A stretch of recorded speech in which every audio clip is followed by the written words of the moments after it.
2026 எடுத்துட்டோம் அப்படின்னா, இப்போ பொதுவா வந்து 2025ல பார்த்தீங்கன்னா, அந்த குரு பகவான் அப்படின்ற ஒரு விஷயம் வந்து உங்களுக்கு மிதுனத்தில இருக்கும்போது, நெறைய சார் சொன்ன மாரி நெறைய விஷயங்கள் வந்து கலைத்துறையில நெறைய மாற்றங்கள், இந்த மாதிரியான ஒரு மேம்படக்கூடிய தன்மைகள் எல்லாம் இருந்தது. இப்ப பார்த்தீங்க அப்படின்னா, இப்ப குரு பயிற்சி ஆறது அப்படிங்கிறப்போ, இந்த அதிசாரம் அப்படின்ற ஒரு நிலை ஓடிட்டு இருக்கு. இது பார்த்தீங்க அப்படின்னா, ஒரு 6வது மாசத்துக்கு மேல மாற்றங்கள் வரப்போகுது. இப்ப லாஸ்ட் இயர்ல நெறைய கும்பாபிஷேகம் நடந்தது பார்த்தீங்களா?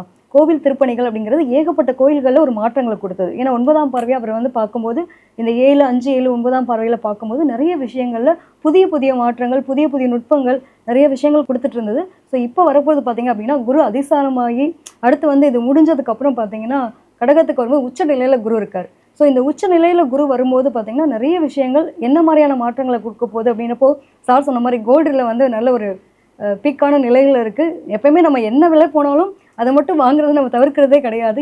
அந்த மாரி ஒரு நிலைக்கு தள்ளப்பட்டுருக்கோம். ஸோ இது வந்து ஒரு பொருளாதாரத்தில ஒரு உயர்வு. இப்ப நெறைய பேர் வந்து வாங்கி சேர்க்கறதுக்கான தன்மையில இருக்கு. அதே மாரி ஐடி துறையிலலாம் நெறைய பேருக்கு மாற்றங்கள், நல்ல மாற்றங்கள் வரும். வெளிநாடு, வெளியூர் போகணும். பல நாள் கனவுங்க. ஆன்மீக பயணம் போணும். ஆசை, அபிலாசை இருக்கு. நெறைய விஷயங்கள் பண்ணணும் அப்படின்ற ஒரு எதிர்பார்ப்பு இருக்கவங்களுக்கு, இந்த நிலப்புலன்கள் சார்ந்த விஷயங்களா இருக்கட்டும், வீடு வாசல் சம்மந்தப்பட்ட விஷயங்களா இருக்கட்டும், இதெல்லாம் கிடைக்கக்கூடிய பிராப்தம் அப்படிங்கிறது டெஃபினட்டா உண்டு.